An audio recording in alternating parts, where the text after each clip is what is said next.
Welcome. Welcome to the Lab Voices podcast from Pathologists Overseas. This is Tim Amukele, President at Pathologists Overseas. Lab Voices is a new podcast that highlights and celebrates the voices of histopathologists and laboratorians from around the world. We want to shine a spotlight on the work, lives, and the stories of laboratories and laboratory professionals from Blantyre, Malawi to Blantyre, Scotland, and everywhere in between. We also want to focus on the great things people are doing to move the field forward, especially in places that are challenging. In keeping with this, today I am interviewing Jeff Fisher, the founder and CEO of CompProMed, the makers of the information system called Polytech, which has had an outsized role in labs worldwide. For example, Polytech was selected for rollout throughout Ethiopia. They were also chosen for the US-funded $15 billion HIV/AIDS initiative. And last but not least, Jeff has generously donated Polytech to pathologists overseas for decades now. So this LIS is running in dozens of labs around the world. It is a pleasure to be chatting with you, Jeff. Welcome. Hi, Tim. So this is exciting. You are our first podcast. Who are we? We is Pathologists Overseas. Oh, cool. Yeah. Good. Yeah, this is our new endeavor to talk to people who've done work overseas and just see what the experience was like and their motivation and all that good stuff. Good. I'm happy to participate. Awesome. All right, so welcome to the Pathologists Overseas podcast. As I said earlier, you are our first interviewee. Can you tell us what your name is? Sure. It's Jeff Fisher, and I'm the CEO of CompProMed Incorporated, a manufacturer of laboratory information system software. Awesome. You just answered the second question. Also, so tell us about what CompProMed does. Well, we're a software development, deployment, support, and logistics company for clinical laboratory and anatomic pathology laboratories, mostly in the United States, but we have lots of international customers as well. Okay. So what we do, if you don't know, is we write software to automate all the functions of a clinical laboratory or a pathology laboratory. Everything from the management of the laboratory and workflows to processing of specimens, instruction to interfaced equipment and machines, the collection of that data, the quality control of that data, and the publication and databasing of the patient reports and patient results. Oh, that's awesome. So give us a sense of, I guess without divulging any company secrets, the sense of the scope of what CompProMed does in terms of like a number of clients you service or different number of countries you're working in or something like that. Sure. Okay. Well, the 50,000-foot overview of CompProMed is... Yeah.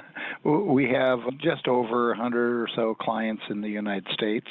We have a lot of clients in the Philippines. We have several clients in Canada. We have odds and ends clients in Southeast Asia and in Africa, as you're aware, through Pathologists Overseas. Most of these third world countries can't really afford, first world laboratory information system software that ranges anywhere from $20,000 to $500,000. So, we donate a lot of software and try to contain and donate time to help them deploy and work out their workflows and deploy these systems and get them up and running, and then hopefully they're able to service their patient populations better in terms of quantity and quality of laboratory services. Yeah, that's been my experience. I've been a volunteer with the Pathologists Overseas for going on 10 years now, and so I've gotten to see Polytech on the ground from the other side. And it certainly does. It's just an incredible gift. It helps improve quality by just making everything much more systematic. And patients now have reports that look professional. And and if they lose the little slip of paper that comes out of the computer, they can always come back and get another printout. And so it's really, the impact is really great. So I wanted to just dig a little deeper.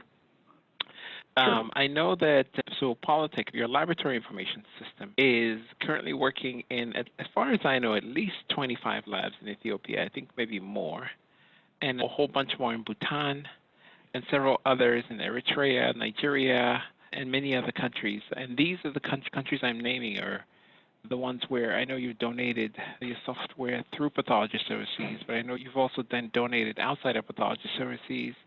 How did this all happen? How did you start donating software worth tens of thousands of dollars for free? Yeah, what's the story behind that? Well, there's not much of a story, I came out of the laboratory, local laboratory here, private clinical laboratory, and doing this, running a company, creating software for the lab. Sorry to interrupt you. What were you doing in the lab before you created the company? I worked for a private reference laboratory here, local regional laboratory called Redwood Medical Laboratory that later sold and became the largest toxicology lab in the world, Redwood Toxicology Lab. They still are. Okay. They're still around, and the guy I worked with, Bob Mount, over there, he took a portion or percentage of the sale because he was a part owner of that laboratory, as were a couple of local pathologists at our local hospital. They were the directors and part owners. And he took his money and started Redwood Toxicology when they sold Redwood Medical Laboratory off to, it was MetPath Laboratory at the time, which is now Quest, because Quest bought them up somewhere along the line. But I left there. Yeah, I left there, and just prior to all of that occurring, we had started a software development company, this company, ComproMed. Which is Computer Professionals in Medicine. Yes, that's right. Yeah. It's an acronym, or short for Computer Professionals in Medicine, yeah. And so, yeah, we hired programmers to write code, and a lot of it was, the motivation was for, our own purposes. This is a long time ago, back in 1981, when the original IBM PC was introduced to the world. So, we saw the value of that PC and what it could do in a laboratory, or what it could do for a modern laboratory. So we hired a programmer. We ended up having several programmers, and they started writing code, and we were using it, and then we sold a copy or two to a couple of hospitals, local hospitals, and began working with them to, continue developing it and fleshing it out. This was way before anybody else did, before PCs. This was the mini-computer era. It was the ending of the mini-computer age. Wow. Anyway, when the lab was sold, I took the software and ComproMed, and I spun it off as a separate organization, and this is what I've been doing ever since. And that was like 1984 or 5. I've forgotten exactly when. But, yeah, so that's what I've been doing ever since then. And so back to your original question, we did get involved with lots of people doing this, both nationally and internationally. Boehringer Mannheim had a worldwide exclusive distribution right for the Hitachi chemical analyzer, which was the only real alternative back in those days, their flagship analyzer, the Hitachi 705, to what was the predicate big bruiser in the industry, which was Baker's Centrifugem, the centrifugal analyzer that was developed by Union Carbide for the Gemini shot. Believe it or not. And, yeah, I know. Yeah, Hicel was the, with the SMAC 12 and later SMAC 15, 18, the sequence analyzers.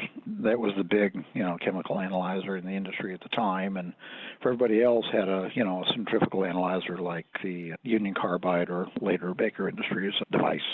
So anyway, when they sunsetted it, there was really no chemical analyzer to compete with the Hitachi 705. And it was a great random access. It was the first random access analyzer. Okay. And so it was a big deal. The problem with the 705 is it didn't produce a chartable patient report, and the Union Carbide Centrifugem did. And so it was kind of a step back in that regard, and everybody and their brother was clamoring for a report. Well, we were the only company, there was one other small company that had interfaced the original Hitachi 705s. They had a serial port in the back, and we plugged into it and deciphered what was coming out of the damn thing and, turned electronic data into a patient record in what is now Polytech, and were able then to turn out a report. So, so lots of people bought it. Yeah. So it was that for that part. In fact, we eventually OEM'd the product We let Boehringer Mannheim sell it under their own trade name, but it was our product and we owned all the rights to it. And they sold it as an adjunct to their chemistry analyzer. And we did that with Boehringer Mannheim United States. We did that with Boehringer Mannheim Canada. We did that with Boehringer Mannheim Australia, New Zealand, and Southeast Asia. That's so interesting. Yeah. So we got placed all over the place, and they were a difficult company to work with, to say the least. We were young and still had pie-eyed about all the good we could do in the world, and here we are hooked up with this monolithic German company that would mow the competition over to get to the dollars. We kind of learned the ropes the hard way, and the business end of the model from a harsh taskmaster, I should say. So put it that way. But so we did learn it, and eventually they were bought out by Roche. As you probably know that part of the history. And we continued to manufacture and develop our product and sell it. And I got to see lots of places in the world that would benefit by a laboratory information system, and by then PCs were pretty well established in the world, so it just didn't make a lot of sense to me to not give them copies of our software, at least in the hopes that they could figure out how to use it and better their own lots in life. Mm-hmm. How do you justify making this gift, since you happen to know that the early days were not easy for you, as they're not easy for a lot of businesses? No. How did you get to the point where you decided that donating your system to many of these countries was worth the sacrifice? Because it's not just a donation, right? The LIS donation is not a one-time gift. You get calls for updates and other supports from the various laboratories. Yes. Yeah, how do you handle that process? For example, Bhutan, they just reached out to you like last week, and the initial donation was 12 years ago or maybe 15 years ago. Yeah. So, how has that process been for you? How do you make it work with the rest of your business? Stuff matters. What really matters is if you left the world a better place or a worse place than we found it when we entered it. And that's it.